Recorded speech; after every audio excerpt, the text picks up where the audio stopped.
Hi, my name is Jayme Montez, and I'm in the library at U of H right now, and I want to talk to you a little bit about labeling theory. Labeling theory is a version of symbolic interactionism, which is also a constructionist theory, and it started in the early 1960s, probably a little before then, but it mainly kind of came around in the early 1960s, and a group of sociologists are accredited to this. A couple of the ones I'm going to talk about are Frank Tannenbaum and Howard Becker. And Tannenbaum has been dated to 1938, I believe, is what the book said. So basically, labeling theory is about, since it's symbolic interactionism, you've got interaction, which involves more than one person in their interactions, in their actions and their behavior. So for there to be an interaction, you have to have more than one person, obviously, and it focuses on the supposed deviant and the non-deviant people that they come in contact with. So anybody that's basically a deviant and any of the non-deviant is how the book clarifies it that are around them. This labeling theory is actually the opposite of what positivists are for, because labeling theory deals with not only the deviant person but the people around them, but positivists only focus on the deviant person and nothing else. So that's the interaction part of symbolic interactionism, and the symbolic part is that the meaning that is attached to the deviant act or behavior is more significant than the actual act itself. So the meaning behind someone robbing a bank, not actually robbing the bank. And the meaning usually comes from the people around them that react to it. So my take on labeling theory is how you can't really label something deviant. Someone can't be deviant unless it's labeled that way. So somewhere down the line, someone had to say, oh, that's deviant, so that's why it is, because someone labeled it so what really is important to labeling theorists is the responses of the non-deviant members of society and how they interpret that behavior, because that's what makes it deviant. Because if they didn't react that way, then it wouldn't be considered deviant. And two questions that are actually asked by labeling theorists are who gives that label and who do they give it to, and what side effects or consequences does that label have for the person that labeled them and for the person that got labeled. Labelers tend to be the forces of law, which is the police, social control, judges, or what I like to say highbrow members of society. The kind of people that kind of stick their nose up at any little thing that doesn't go according to their plan. And then the labeled usually are labeled as criminals, druggies, juvenile delinquents, anyone that falls outside of the little box. According to Becker, in the book, the rich, white, and powerful are most commonly the labelers.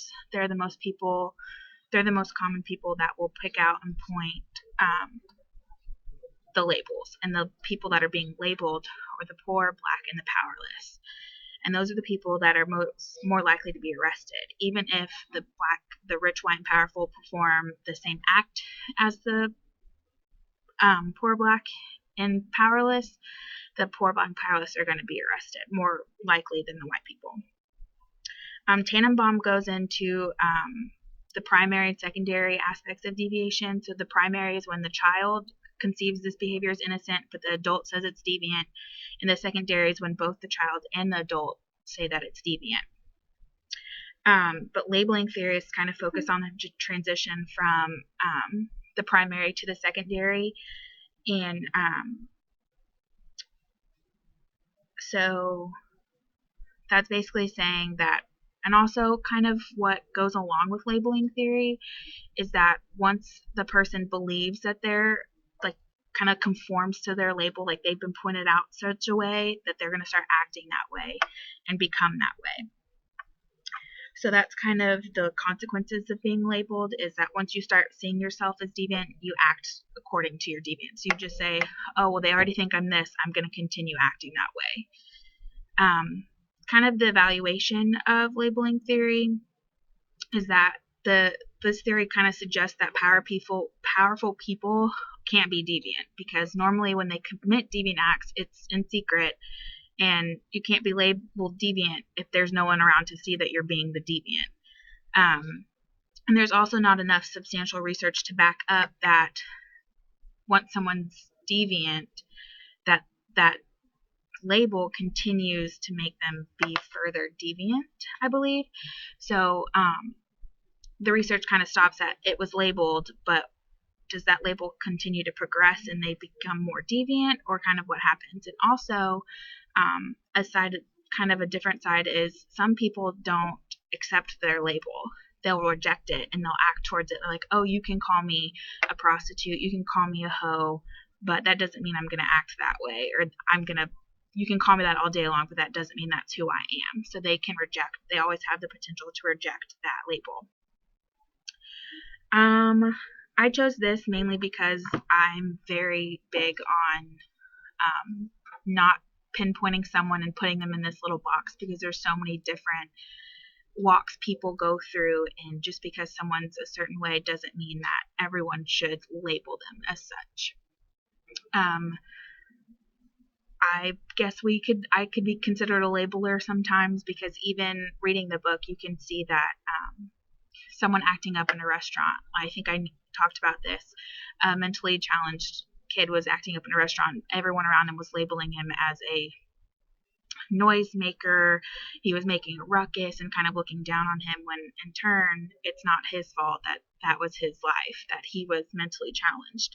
And I think that's a big deal with labeling theory, is that if we were to not label in the first place, how are we supposed to know what's deviant?